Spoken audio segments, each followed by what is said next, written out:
আসসালামু আলাইকুম। Hello friends, সুখবর, সবার মনের আশা পূরণ হয়েছে। আগে একটি ভিডিও সঠিকভাবে আপলোড করার জন্য ক্রোম ব্রাউজার দিয়ে আপলোড করতে হতো। ক্রোম ব্রাউজার দিয়ে আপলোড করলে আপনারা খুব সহজেই টাইটেল, ডিসক্রিপশান এবং কাস্টমাইজ থাম্বনেল দিয়ে আপলোড করতে পারতেন। এখন থেকে আর ক্রোম ব্রাউজার দিয়ে আপলোড করতে হবে না।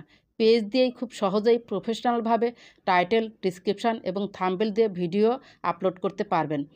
অপশনটি কোথায় এসেছে আজকে দেখিয়ে দেব। চলুন চলে যাই যে কোনো একটি পেজে। আমি এখানে একটি পেজে চলে এসেছি। উপরে দেখতে পাচ্ছেন প্লাস আইকন, প্লাস আইকনে ক্লিক করুন। এখানে দেখতে পাচ্ছেন কিছু অপশনের নিচে দেখতে পাচ্ছেন আপলোড ভিডিও। আপলোড ভিডিওতে ক্লিক করুন।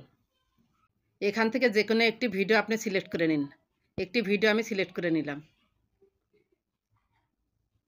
এখানে দেখতে পাচ্ছেন খুব সুন্দরভাবে টাইটেল, ডিসক্রিপশান, তারপরে এখানে নিচে দেখতে পাচ্ছেন থাম্বনেল অ্যাড করতে বলছে। আবার এখানে কিছু থাম্বনেল সিলেক্টও হয়ে আছে। টাইটেলটা আগে দিন। টাইটেল কি দিবেন? অবশ্যই ভিডিও সংক্রান্ত টাইটেল দিতে হবে। ভিডিও সংক্রান্ত টাইটেল না দিলে কিন্তু হবে না।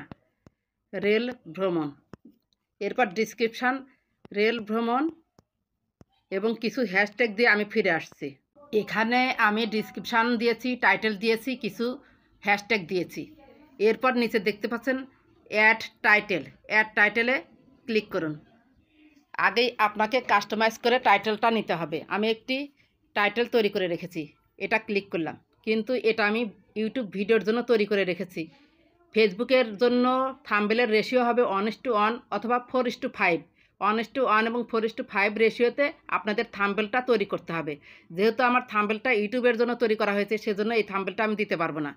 এখানে নিচে দেখুন সাফাকে নিয়ে রেল ভবন, এটাতে ক্লিক করুন। তারপরে আপনি এটা ক্লিক করতে পারেন, এখানে ক্লিক করতে পারেন, এখানে ক্লিক করতে পারেন। মানে ভিডিওর ভাইরাল অংশ বা আকর্ষণীয় অংশটা আপনি ক্লিক করে দর্শকদের দেখাতে পারেন। আমি এখানে যে টাইটেল টাইপের কিছু লিখেছি, সাফাকে নিয়ে রেল ভ্রমণ, এটাই আমি সিলেক্ট করে দিলাম। এরপর উপরে দেখতে পাচ্ছেন নেক্সট অপশনে ক্লিক করে দিন। এখানে আর কোনো কাজ নাই। এরপর এখানে দেখতে পাচ্ছেন কিছু option. Who can see your post public, এটা খেয়াল করে দেখবেন যে পাবলিক আছে কিনা। হু ক্যান কমেন্ট, সবাই কমেন্ট করতে পারবে, পাবলিক। শিডিউল অপশন, যেহেতু আমি এটাই এখনই পোস্ট করব সেজন্য শিডিউলিংয়ে পাঠালাম না। এরপর দেখতে পাচ্ছেন ইনভাইট কোলাবোরেটর, আমি কাউকে ইনভাইট করতে চাই না। পোস্ট যেরকম আছে সেই রকমই রাখবেন। এরপর পোস্ট অপশনে ক্লিক করে দিন, কাজ ওকে। এই অপশনটি কিন্তু প্রোফাইলে পাবেন না, ফেসবুক পেজে পাবেন। যারা এই ফেসবুক পেজের এই আপডেটটি পাননি তারা অবশ্যই ফেসবুক প্রোফাইলটি আপডেট দিয়ে নেবেন। আপডেট দিলেই এই অপশনটি পেয়ে যাবেন। আশা করি ভিডিওটি ভালো লেগেছে। ভিডিওটি যদি একটু ভালো লেগে থাকে বা আপনার একটু উপকার হয়ে থাকে, প্লিজ লাইক, কমেন্ট, সাবস্ক্রাইব করে সাথেই থাকবেন। ভালো থাকবেন, সুস্থ থাকবেন। আল্লাহ হাফেজ।